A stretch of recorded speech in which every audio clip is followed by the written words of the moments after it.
one of the most beautiful looking movies I've ever seen. Hi everyone, that's just, before leaving the main review, I just need to say it. Hi everyone. It's me, Grant the Movie and TV Guy, Movies and TVs we do here. If you saw my last video, which I just posted, which was my first reaction out of the theater, which I did with the group I saw with, I talked for a second about that I really like Dune, and I said the review is coming, well here's the review. So, we're in the movie TV, Movies and TVs we do here. Before we begin, first up, a little bit of housekeeping. I said erroneously in my last Duel review that the priest character in the movie was played by Joey Pants. He was not actually played by Joey Pants. My apologies to Joey Pants and to the actual actor who played him, who I am too lazy to look up. But it wasn't him. I thought it was. Kind of looked like him. Wasn't him. Alright. With that being said, hi. I'm Grant the Movie and TV Guy. Movies and TVs that we do here, and today we're talking about Dune, or more accurately, Dune Part 1. Dune is directed and co-written by Denis Villeneuve, a French-Canadian director who's one of my favorite directors of all time, who's relatively new to the film game. First movie he did about 10 years ago was a French-language film called Incendies, and moved on to The Terrific Prisoners, which was my introduction to him in a lot of ways, Sicario, which is fantastic, Arrival, which is also fantastic, and then he directed one of my favorite sequels and just movies period of the century, and also of all time, Blade Runner 2049, and now he's here. Oh, and also Enemy, which is also terrific. But now he's here doing a book that seemingly is unfilmable. Is it still unfilmable? Let's find out. So, it's also the second feature film adaptation following the 1984 film directed by the great David Lynch, which was my only familiarity with the source material. I will say this, the group I was with, who, if you saw the video, clearly know their Dune, was an invaluable asset, because I didn't know much about the story, and I'm going to try to, I spent a lot of movie playing catch-up, but what's the film about? Well, Timothée Chalamet, who I love, and I've been a fan of pretty much whole hog since Call Me By Your Name, plays Paul Atreides, the son of the Duke, Duke of Atreides, of the House Atreides, played by another actor who's always good, Oscar Isaac, who's also having a moment this year. Yes, The French Dispatch also has Timothée Chalamet. I'm not going to be able to see it this weekend, because it's not here yet. I'm going to see it, though. But essentially, he is the mother of this thing kind of called the Bene Gesserit, I think that's their name. This group of, almost uber sort of, it's almost like a weird cross between, a Catholic-like religion and, witchcraft. They're essentially, a group of things. She's a Lady Jessica. She's played by, again, another terrific actor, Rebecca Ferguson. Also among them is the chief kind of badass of the team, Duncan, played by Jason Momoa, more good actors. Also their buddy Gurney, played by Josh Brolin, again, good actors. But there are these clans on this planet known as Arrakis in the very, very far future. I think it was 111-19 something. And they are all battling over control of the mining of a mysterious drug done in this kind of sand dunes known as the Spice, which is done in underground, below the sand by giant man-eating sandworms, and essentially they are against a group of crazy sort of almost like albino-looking white, deeply, deeply pale dudes. I think they're the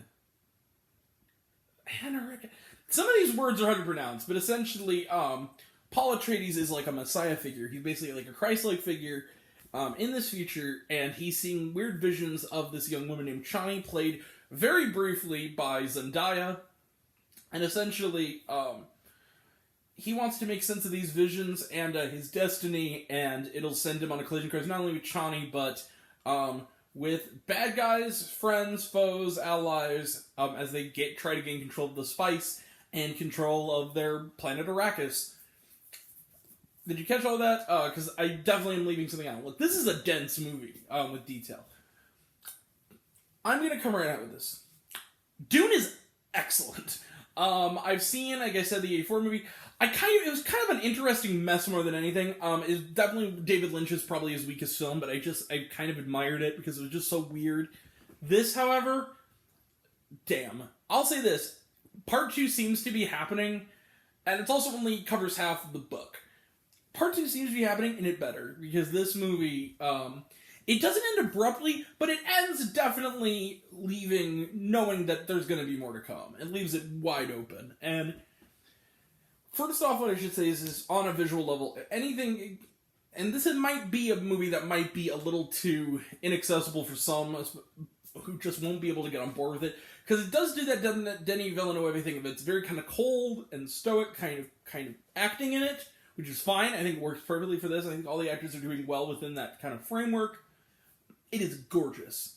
Like, it is huge and just beautiful. There's these shots in this movie that are just some of the most beautiful I've ever seen filmed in, like, a humongous budget movie. Like, there's one involving the mother, Lady Jessica, in, like, a flash forward, looking like shit's like hieroglyphics projected onto her face, and she's perfectly framed, centered. There's another moment where Timothee Chalamet as Paul Atreides is kind of walking along with a ship hovering in the daylight above him, perfectly framed.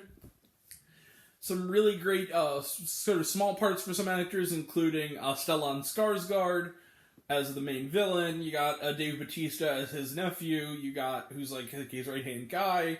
You got Javier Bardem. I'm not going to say his name really. Polka Dot Man from Suicide Squad, that's what he is.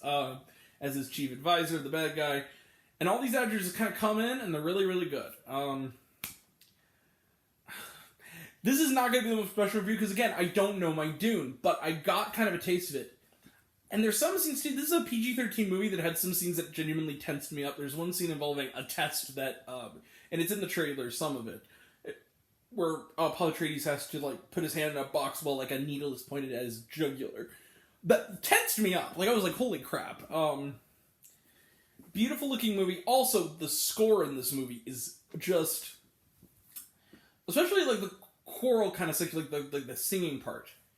They must have blown their vocal cords out. Like, it's just, it's not only, like, it's high, but it's, like, rough, like, kind of that gruff sort of highness that is really hard to do with your voice. And I'm sorry, guys, I'm a little bit tired, but all I'll say this is that Dune is fantastic. I think that if there's maybe one moderate problem I have with it is just that it is part one of at least two. And I think that is, it's hard to kind of know how to score this until I see the rest of it technically in part two, but with that being said, I want to close the book on it. Let's wrap it up. But for now, this is going to be a cautiously optimistic, enthusiastic, you see it, bang, 5 out of 5 stars. With potential adjustment depending on how part 2 goes, but for now, part 1 is 5 out of 5 stars, my perfect score. I love this film. It is definitely one of the most beautiful films I've ever seen on a visual scale. Also some moving moments that I don't really want to get into for fear of spoilers, but they're fantastic. Go check out Dune. And also, like, the ads have been really promoting the fact that this is in theaters. I need to tell you right now, if you watch this on HBO Max, you're doing a disservice to not only Mr. Villeneuve, but everyone involved in this film. See this on the biggest, loudest screen you can find. See it in a movie theater. It's not hyperbole. It's not marketing. This is real. See this in a theater. It's a big screen movie. Big screen movie. Okay. 5 out of 5 stars for Dune. Let's close the book on it. And then let's talk some trailer trash. We got some trailer trash here. It's some very interesting bits of trailer trash here. So let's start. Once Grant can get his shit together. Hold on. Sorry. Come on. Alright. Moonfall, we talked about it before. It just kind of looks silly, but I'm looking forward to... This is a new one. Ambulance, or Amberlance. This is the new film from Michael Bay. It's basically like, it seems like it's like a heist film where Jake Gyllenhaal and Yahya Abdul-Mateen take an ambulance, sort of like an EMT played by Isaac Gonzalez hostage, along with like a dying patient in the back of her ambulance as an unwilling kind of getaway driver in like a heist. Looks kind of interesting. I don't know if it's, I think this was like based on a true story, maybe. Clifford the Big Red Dog, which was really short. It was literally just the title and like him licking the screen. It's kind of weird. Scream, which I can't wait for. I'm really excited. This is the weird one. Red Notice. This is a Netflix original movie that I guess is going to be in some theaters because it said in select Marcus theaters and Netflix in November. So I do really want to see this. It's the Dream Team. You got Dwayne Johnson, Ryan Reynolds, and Gal Gadot. Looks pretty fun. I can't wait to check that out. Definitely get review. Eternals, seeing it on the 4th. Can't wait. We've talked about it before. I'm excited. King Richard. This is actually a new trailer. This looks Again, really good. I really want it to be because I really want Will Smith to have a good dramatic role that's not Pursuit of Happiness only. I want to see him do really well. The last one, I was freaking out. Along with my sister-in-law, we were just going like, "Oh my god, hell yeah!" The Batman, let's go, guys! Woo! Robert Pattinson is gonna be amazing. I can't wait for that. And I love Matt Reeves. I'm a big fan of his as a filmmaker. All right. Was there shawarma? No, there wasn't. But that score, again, like, it's worth sticking around for. Yeah, there's no teaser for part 2 at the end or anything. Like, they didn't Matrix Reloaded it where they had, like, a trailer at the end or, like, yeah. So, alright,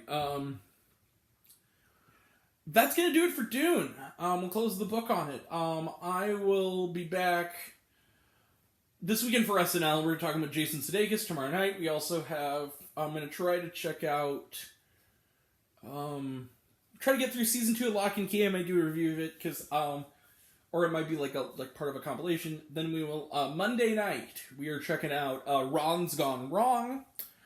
Monday night. Tuesday night, we got, Riff Tracks Live, Amityville 4, The Evil Escapes. We'll talk about that, although I'm actually kind of hesitant, because the last one didn't go so well when we did Hobgoblins, but whatever. Thursday night, we got my most anticipated movie of the year, Last Night in Soho, to talk about. Thursday night. Friday night, we're talking My Hero Academia, World Heroes Mission, the movie. Saturday night, we're checking out Antlers, and then, if it's out next weekend at my theater, Saturday or Sunday, we're going to be talking The French Dispatch, God willing, because I really freaking want to see it. I want it to just come to Edwardsville, damn it, because it's Wes Anderson. Speaking of people whose movies should be seen in the theater, and then we'll be talking the fourth Eternals, and then maybe during that next week, Cliff of the Big Red Dog. Why not? We're gonna see it because it's part of the mandate. Like we're gonna go see it. But anyway, that'll all be next time. And until next time, I'm Grant, the movie and TV guy. I see it all, and I'm happy to share it with you. I love you all. Appreciate you all. I love you all. Class dismissed. I love you 3000. Be kind to one another. I'm gonna go to bed. So if you like this video, give it a like if you wanna. Give it a subscribe if you wanna. Give it that bell. I don't know what it does, but you're supposed to do. If you want to find me elsewhere, reviews, listen, other fun stuff, including my ongoing 31 movies of Halloween. You can check for this year. You can check me out on Letterboxd.com at Grant the Movie and TV Guy. Some of you already have. Hope you have a great night. I'm going to go to bed right after I upload this. And go see Dune on the biggest screen you can find. Don't watch it on HBO Max. That's what the second viewing is for. Go see it in the theater. Thank you all. Take care. Bye. See you around.